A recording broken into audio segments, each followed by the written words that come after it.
સૌરાષ્ટ્રમાં કોંગ્રેસને વધુ એક મોટો ઝટકો નક્કી. માણાવદરથી કોંગ્રેસના ધારાસભ્ય અરવિંદ લાડાણી સાંજ સુધીમાં આપી શકે છે રાજીનામું. ભાજપમાં જોડાય તેવી શક્યતા.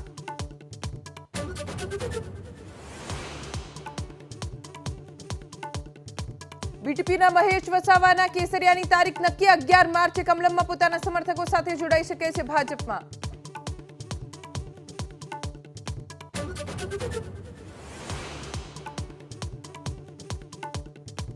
ભરૂચ બેઠકથી ઇન્ડિયા ગઠબંધનના ઉમેદવાર ચૈતર વસાવાની મનસુખ વસાવાને સલાહ.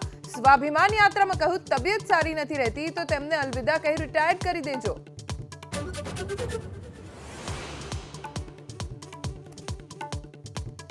થોડી વારમાં પૂર્વ ધારાસભ્ય અમરીશ ડેરનું અમરેલીના રાજુલામાં શક્તિ પ્રદર્શન. સીઆર પાટીલની ઉપસ્થિતિમાં ડેરના સમર્થકો કરશે કેસરિયા.